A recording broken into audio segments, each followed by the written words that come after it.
But right from his childhood, Shiva has so fired him up. And just some 25 kilometers away, there's a famous Shiva temple. And he feels Shiva is calling him. But his life is not his own, he cannot make the trip. Any number of times he presented his case to the landlord, just one day trip. I will go to the temple and come back. Landlord always said, today there is weeding, day after tomorrow there is fertilizing, day after tomorrow there is some other work, you have to till the land. Now, one day you can't waste, what do you think? As it is, you're a useless fellow. One day you want to waste in a life. Any number of times presented the case. This started building up within him.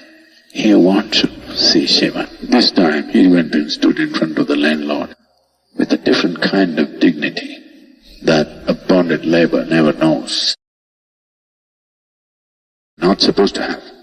And the landlord started off, "You idiot, last time your mother was sick, before that your sister was getting married, before that your grandmother died 3 times over. Now you want to go to the temple, nothing doing." He said, "I'll do all the work today, tomorrow, just a day trip, I will go and come." Then the landlord, at some moment, just this new dignity in the man, the new energy that was reverberating in him, in a moment the landlord gave in and said, "Okay, go and come back before evening." Then he realized what he's done. Then he said, "Before you leave, all the 40 acres you must till and go. Entire 40 acres you must plow. It's evening. Before morning you must plow and then go to the temple." He was not foolish enough even to attempt that. He just went to bed. His entire system was reverberating.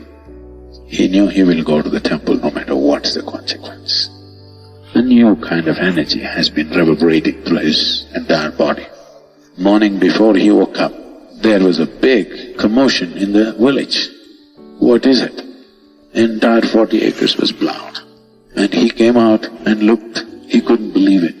The landlord was standing with his mouth open. Landlord's wife and children started coming and falling at this man's feet, whose name we do not know. Generally he is referred to as the tiller. He couldn't believe this. Then he knew, he always thought, by appealing to Shiva, he can move the laws of nature, he can bend the laws of nature. But the laws of men are so cruel that you can never bend them. But here, the laws of men and gods and nature all bent. Suddenly people came, put silver coins in his hand. Somebody put a food hamper in his hand, somebody gave him a stick and said, "He's gone to the temple, he's a chosen one." Shiva himself has come and plowed 40 acres of land. He went to the temple with great joy in his heart. But having lived the life of an outcast, he's not forgotten that he cannot cross the threshold of the temple. He stood there. Of course they wouldn't let him into the temple. He knew they're not going to bend the rules, and all he wants to do is just see what? The big Nandi which was sitting in his way, the Nandi moved to one side. And later on people called him Nandanath, became a famous sage. Nobody ever knew his name because he's just known as the tiller. But his entire life is just this one thing. You cannot even call him a devotee. Just intrigued, unwilling to let go of the intrigue. The problem with most logical minds is something intrigues you, then you give a stupid explanation to it and you kill it right there. Most minds are incapable of living with intrigue. They want a stupid answer to it today and they'll come to a conclusion tonight before they go to bed. Oh, this is like this, that is like that. Every idiot on the planet thinks he's a scientist because they read some textbook in the school. The stupid textbook is no more relevant. Anybody, any man of science will not accept this stupid stuff anymore. There is so much here. There is so much everywhere. Unanswered. You don't have the intelligence or the means to answer these questions. Just remain with that. That is a sincere human being. One who knows that he doesn't know the answers is a sincere human being. One who finds a silly logical answer is a foolish human being. But he thinks he's smart. This is all that's needed. You just have to walk with this intrigue. If you have devotion in your heart, fantastic. If you don't have devotion in your heart, your mind bothers you. Just maintain the intrigue. That's all it takes.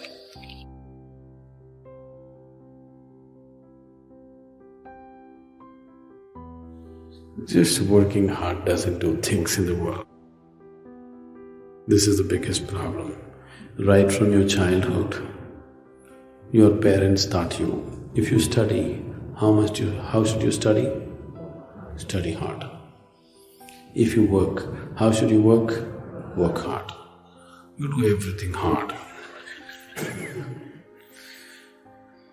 If you do things hard, things won't happen. You'll become a donkey's life, just doing everything hard. Nobody told you, you must study in joy. Nobody told you, you must work in love. They told you, you must do it hard. They made their lives very difficult for themselves. Now they're ensuring that your life becomes difficult too. Why do you work hard? What are you working hard? If it's hard, give it up. If you can do it joyfully, you do it. Otherwise, don't do it, isn't it? Isn't it so? If you're going to make yourself miserable in the process of working, what use is your work to yourself or to anybody around you? You just sit at the temple gates and beg and eat, it's better. Somebody will throw you 1 rupee, 2 rupee. You eat out of it, at least that you do joyfully, sit there happily, eat what people throw in your bowl. If you're going to make it so hard for yourself, I'm sure you're making it very hard for everybody around you, isn't it? If you're going to spread misery in the world, it's better you don't do anything.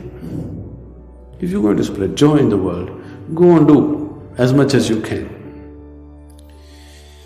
Now you work hard. Just because you work hard, things need not happen, and they do not happen. One day it happened. I tell you a joke.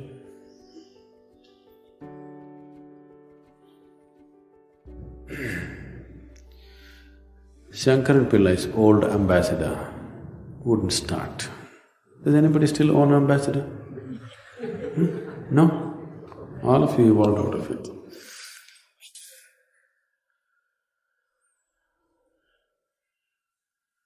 His old ambassador wouldn't start. So he went home. He had a kitten at home. He brought the kitten, harnessed it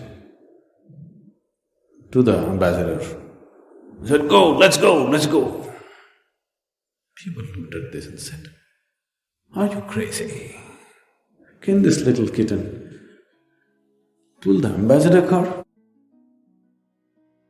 Generally, it takes God to move this car."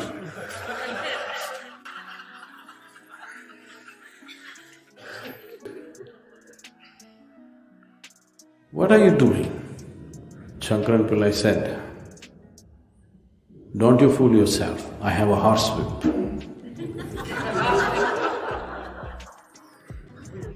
You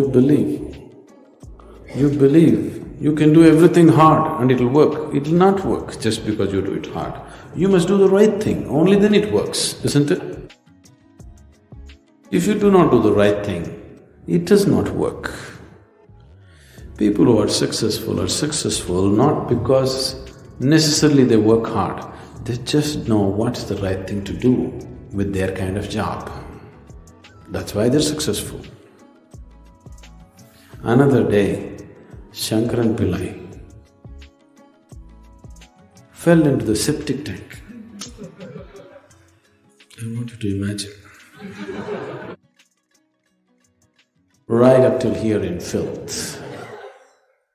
Please imagine and see.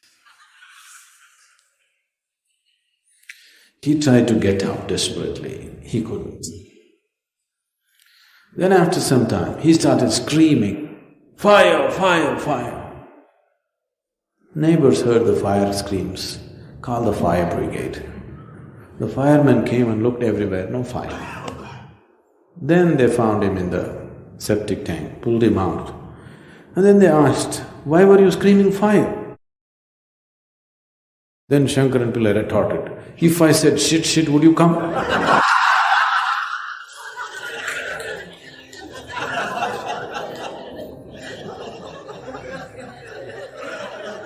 You must do the right thing, otherwise it doesn't work.